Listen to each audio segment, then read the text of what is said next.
My name is Emily. I live with my husband in a spacious house. We have a son named Richard who reached adulthood a few years ago and moved out. Initially, I felt lonely without him, but I've since adjusted. Still, it always brightens my day when he calls to say he's coming home. One day, Richard called to tell us he was visiting and had someone special to introduce.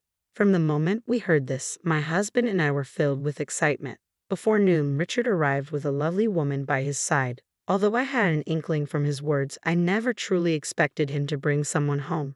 My son, beaming with pride, introduced her. Her name is Karen. Isn't she wonderful?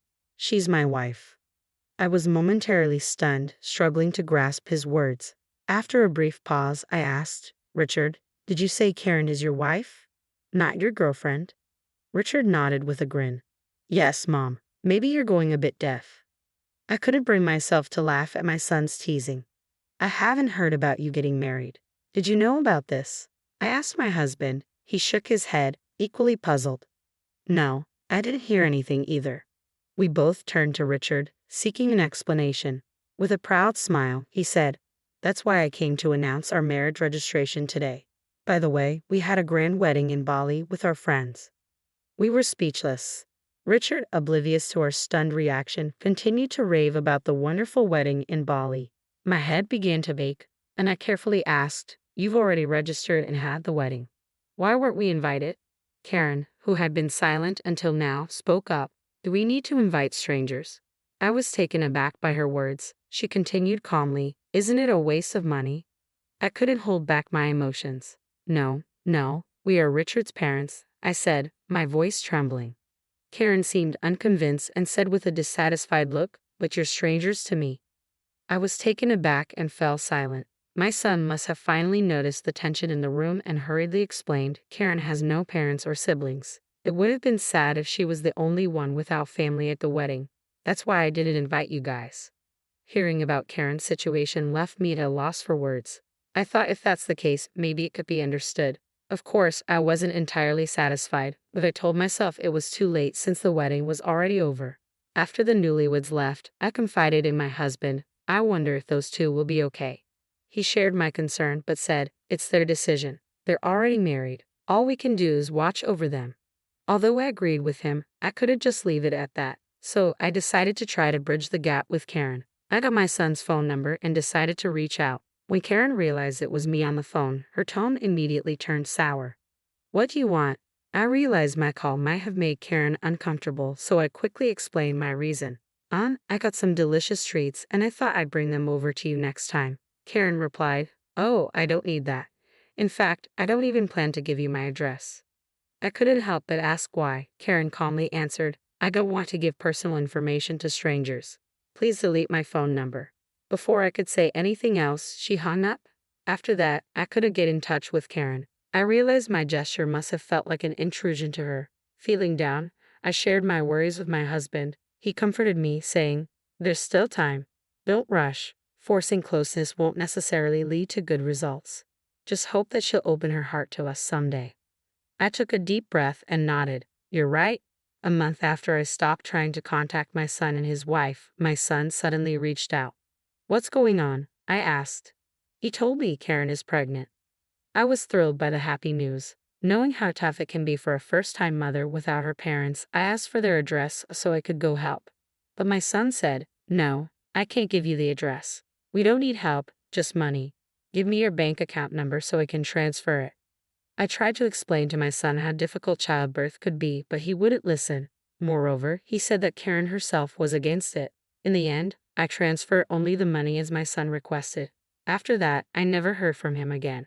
There was not even a report of the child's birth. A year passed, and despite my attempts to call, I eventually couldn't reach him at all. It seemed my son no longer thought of us as family. Even if I wanted to confirm it, there was no way to get in touch. Feeling helpless, I went to the local supermarket one day and met a familiar face. At first, I didn't recognize him, but when he called out to me, I realized who he was. It's been a long time. Do you remember me? I'm David Johnson. Hearing the name, my memory came rushing back. He was a friend my son often brought home during high school. I didn't recognize him at first because in my mind he was still a high school student. David, you've grown up so well. I said, looking at him closely. David seemed pleased and a bit shy. Then I noticed the woman standing next to him. She wore a matching ring with David, and her belly was noticeably large. I involuntarily covered my mouth and exclaimed, "Oh my!" David nodded shyly. "This is my wife, Olivia. Our child is due in 2 months." "Olivia, is it? Congratulations." "Thank you," Olivia said, looking momentarily confused before smiling happily. After a brief exchange of pleasantries, we parted ways quickly, not wanting to impose on the expectant mother. 2 months later, I received an email from David. We had exchanged contact information during our reunion because he wanted to share the news of the birth. The email included a photo of their newborn baby, a truly adorable little one. As I looked at the picture, I couldn't help but imagine what it would be like if it were my own grandchild. I looked at the photo of the baby, someone I had never met, and found myself shedding a few tears. I emailed David, offering to send a gift to celebrate the occasion. Shortly after, a flustered David called me. "I didn't reach out with that intention, so please don't trouble yourself." I couldn't help but chuckle at David's apologetic tone. "That's not it. I just want to celebrate, since I can't do anything for my own grandchild." There was a pause on the other end before David asked, "Something happened with Richard, didn't it?" I remained silent, and David continued. "I was hesitant to tell you, but actually," he revealed a shocking story. Olivia was originally Richard's girlfriend. Richard had chosen another woman and unceremoniously dumped Olivia. That woman was Karen. Olivia was devastated after being abandoned by Richard, and I couldn't leave her to deal with it alone. I tried to convince Richard to make things right, but he wouldn't listen. Eventually, I gave up and ended our friendship. David's story ended there. At that moment, I felt a deep sense of anger toward both my son and Karen, despite being my own child. I also realized that my actions had unintentionally reminded Olivia of her painful past. Even though I wasn't aware of it, I had caused her distress. She likely didn't want to see Richard's mother. "I'm truly sorry for mentioning that I wanted to celebrate," I apologized. David quickly reassured me. "You don't need to apologize, Mrs. Smith. Olivia doesn't mind. She was the one who wanted to send the baby's picture. Please don't worry about it." Their kindness only made me feel more guilty. David then added, "I just don't want Olivia to have anything to do with Richard and his wife ever again." I agreed wholeheartedly. "I'll do whatever I can to help, even if it might not be much." I also shared with David the strained relationship I had with my son and his wife. David was visibly shocked by Richard's recent behavior. We quickly shifted the conversation to lighter topics before ending the call. I relayed everything I had learned from David to my husband. I then told him that from now on, I would consider Richard and his family as strangers. My husband agreed. "At least we can take a breather." I glanced around the room, where most of the unpacking was complete, and nodded. "Our new life begins here today." The house we had lived in felt too large for just the two of us. When we were considering moving, we were introduced to this newly built high-rise condominium. We had planned to inform our son about the move, but ultimately decided against it. I headed out to buy ingredients for dinner. As soon as I stepped out the front door, someone called out to me, "Mom." I turned around, unsure of what I was seeing, and there was my son, approaching with a slight smile. "Why didn't you tell me you moved?" "I was surprised to find strangers at the old house. I had to search quite a bit to find you," he said. I met his gaze with stern eyes. "I didn't need to tell you. You're a stranger to me." Richard seemed taken aback by my change in attitude and grew flustered. "What are you talking about? I'm your son." I ignored him and started walking. Richard quickly fell into step beside me and continued talking. Mom, I want to apologize for everything that's happened. I was misled by Karen. You must have some extra money if you're living in a new high-rise condo, right?" Despite Richard's attempts to engage, I kept walking. Seeing that I wasn't responding, Richard's tone grew anxious. Karen was a habitual liar. Her claim of having no family was false. She was actually disowned by her parents due to a romantic scandal at her previous job. When I glanced at my son, he misunderstood my silence and continued to criticize Karen. "Karen came to me for money after she couldn't make it on her own after quitting her job. I was just deceived. I should be able to live in that high-rise condo too." I stopped and faced him. He seemed hopeful that I was finally ready to listen, but I held his gaze firmly and said, "You chose that dishonest woman despite being in a relationship with someone else. This is the consequence of your actions."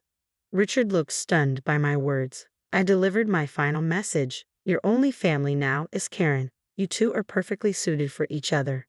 Leaving him there, I walked away and contacted David. I was concerned that Richard might cause trouble for David or Olivia. As I feared, Richard had tried to apologize to Olivia and asked David to mediate between us. He even said something absurd like, "You two got married because of me." David, at his breaking point, announced he was severing ties with my son and warned that he would call the police if Richard continued to harass them. In a panic, Richard fled. Afterward, Richard tried to spread malicious rumors about David and Olivia among their mutual friends but was met with disdain instead. Karen, who was supposed to be his only ally, abandoned him, running off with another man after squandering all of Richard's savings and left their child behind. Seeing the situation worsen, we decided not to intervene despite hearing the rumors. Eventually, Richard came to us with the child in tow. "You must feel sorry for your grandchild, right? Let us stay here," he pleaded. My husband, who had been silent until now, exploded in anger. "Don't be ridiculous. Stop acting like a spoiled child at your age. You're no longer our son but a stranger. Get out." Frightened by our harsh reaction, my son fled, leaving the grandchild behind. My husband quickly locked the front door while I gently picked up the child. The little one, oblivious to the situation, reached out to my husband with a smile. Seeing that innocent smile, my husband and I shared the same thought. While we have no intention of forgiving our son and Karen, the child is innocent. We exchanged a nod and decided to raise this child ourselves. I heard that my son is now doing physical labor, likely struggling to make ends meet with a job he detests. Despite his hardships, he hasn't tried to come back home, though even if he did, the outcome would be the same. My husband and I are fully occupied with caring for our grandchild. Although raising a child at our age is challenging, the child's smile gives us the strength to keep going. For tasks that are too difficult, we rely on the help of David and his wife, for which we are deeply grateful. It seems that a leisurely retirement is still a distant dream, but for now, I want to savor the time with